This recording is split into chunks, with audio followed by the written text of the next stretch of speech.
మాజీ ముఖ్యమంత్రి వైఎస్ జగన్మోహన్ రెడ్డి అదాని కంపెనీతో సెకీ ద్వారా చేసుకున్న స్మార్ట్ మీటర్ల ఒప్పందాన్ని వెంటనే రద్దు చేసుకోవాలని తూర్పుగోదావరి జిల్లా కాంగ్రెస్ కమిటీ అధ్యక్షుడు టీకే విశ్వేశ్వరరెడ్డి డిమాండ్ చేశారు. ప్రస్తుత ముఖ్యమంత్రి నారా చంద్రబాబు నాయుడు, మంత్రి నారా లోకేష్ దీనిపై వెంటనే ప్రజలకు స్పష్టత ఇవ్వాలన్నారు. ది రాజమండ్రి ప్రెస్ క్లబ్లో శుక్రవారం జరిగిన మీడియా సమావేశంలో టీకే మాట్లాడారు. నారా లోకేష్ వివేగం పాదయాత్ర చేసిన సమయంలో స్మార్ట్ మీటర్లు బిగించడానికి అదాని సంస్థ ఉద్యోగులు ఇళ్లకు వస్తే వాటిని తీసుకుని బద్దలు కొట్టాలని పిలుపునిచ్చారని, ఇప్పుడు కూటమి ప్రభుత్వం స్మార్ట్ మీటర్లు ఇళ్లకి బిగించారు వస్తే ప్రజలందరూ నారా లోకేష్ చెప్పినట్టుగా స్మార్ట్ మీటర్లను బద్దలు కొట్టాలని అన్నారు.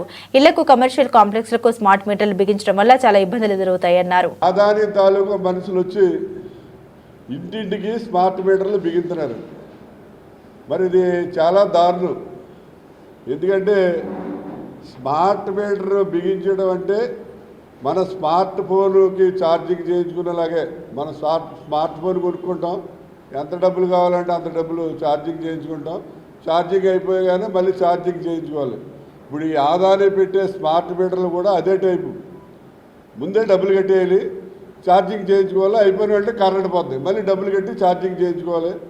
ఈ స్మార్ట్ మీటర్లు కనుక పెడితే మీరు స్మార్ట్ మీటర్లు బద్దలు కొట్టండి అని చెప్పి లోకేష్ గారు ఎలక్షన్లో తిరిగినప్పుడు పాదయాత్రలో చెప్పాడు. మరి అదే లోకేష్ గారు, అదే చంద్రబాబు నాయుడు గారు ఈవేళ రాష్ట్ర వ్యాప్తంగా ఈ స్మార్ట్ మీటర్లు పెట్టడంలో ఉద్దేశం ఏంటో కూడా తెలియట్లేదు. ప్రజలు కూడా నిజంగా చెప్పాలంటే మరి ప్రజలను తిట్టొచ్చో తిట్టకూడదో నాకు తెలియదు, కానీ ప్రజలు కూడా గొర్రెలేండి. ఎందుకంటే ఈ స్మార్ట్ మీటర్ అని పెట్టవలసిన నెసెసిటీ ఏమొచ్చింది? కదా ఉన్న మీటర్లు బాగానే పనిచేస్తున్నాయి, కొత్తగా తీసుకొచ్చి స్మార్ట్ మీటర్లు పెట్టాం. మీరు 1000 రూపాయలు 2000 కరెంటు బిల్లుకి సరిపడగా ఛార్జింగ్ చేయించుకోండి, అది అయిపోయిన వెంటనే మళ్ళీ ఛార్జింగ్ చేయించుకోండి అంటే ఈ లోపల మనం మర్చిపోతాం, ఊరికి వెళ్తాం, ఎక్కడికి వెళ్తాం, వెళ్ళినప్పుడు ఛార్జింగ్ చేయించుకోలేకపోతాం, ఇంట్లో కరెంటు పోతుంది, ఏంటి పరిస్థితి? ఫంక్షన్లు జరుగుతాయి, కరెంటు పోతుంది, ఏంటి పరిస్థితి?